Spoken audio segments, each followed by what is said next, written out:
সুপ্রিয় দর্শক, আসসালামু আলাইকুম। সবাইকে স্বাগত জানাচ্ছি আজকে গুরুত্বপূর্ণ সংবাদে। প্রথমেই জানিয়ে দিচ্ছি সংবাদ শিরোনাম, পরে বিস্তারিত। সিঙ্গাপুরে ৫ দিনের বৈঠক, কোটি টাকার লেনদেন, হাদি হত্যার নেপথ্যে নানকসহ প্রভাবশালী আওয়ামী লীগ নেতারা। এদিকে পাতানো নির্বাচনের শঙ্কা জামায়াতের। এরপর থাকছে হত্যাচেষ্টা মামলায় গ্রেফতার আনিসুল সালমান দীপুমণি। সর্বশেষ, ভারতেই খেলতে হবে এমন দাবি ভিত্তিহীন, বাংলাদেশ নিয়ে ইতিবাচক আইসিসি। শুনছিলেন সংবাদ শিরোনাম, এখন বিস্তারিত। তার আগে হৃদয় ছুঁয়ে যাওয়া একটি অনুরোধ। আজ যদি বেগম খালেদা জিয়া নামটি শুনে আপনার বুকের ভেতরটা ভারী হয়ে আসে, যদি ভোরের সেই খবর একটি দীর্ঘ অধ্যায়ের সমাপ্তি আপনাকে নীরবে কাঁদায়, যদি মনে হয় এই বিদায়ে শুধু একজন মানুষ নয়, একটি সময়, একটি সংগ্রাম, একটি ইতিহাস বিদায় নিল, তাহলে আজ একটু থামুন। কমেন্টে শুধু লিখুন, আল্লাহ তাকে জান্নাত নসিব করুন।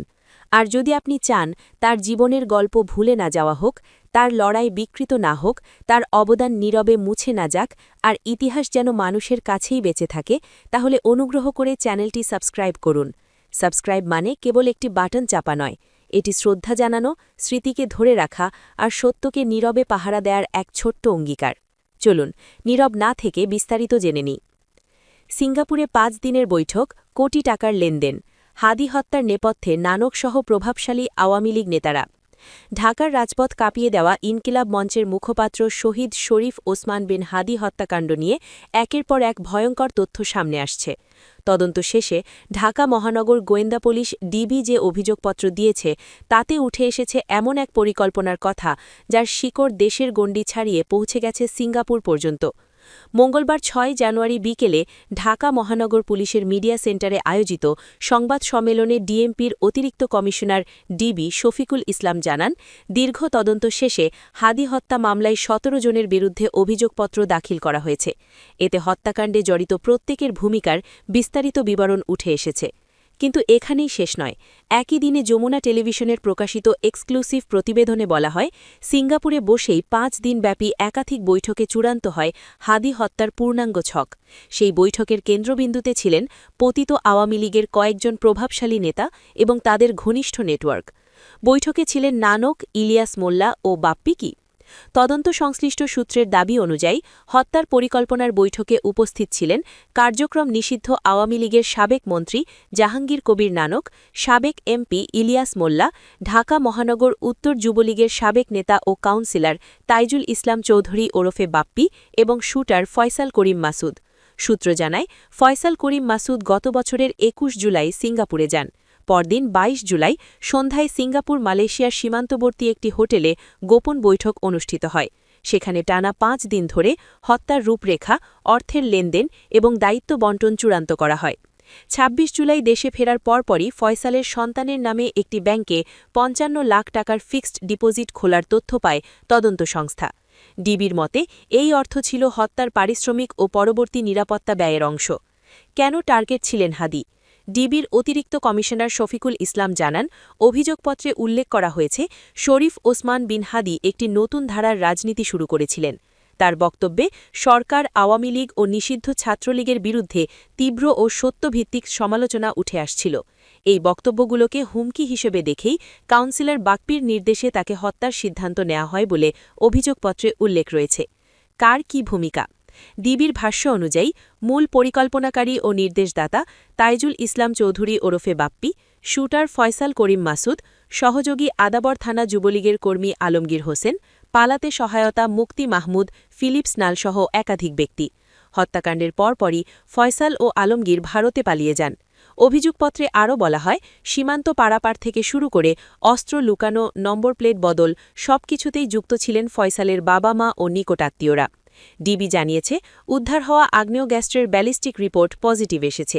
CCTV footage, forensic report, electronic device বিশ্লেষণ এবং আসামিদের জবানবন্দির ভিত্তিতেই এই অভিযোগপত্র দেয়া হয়েছে।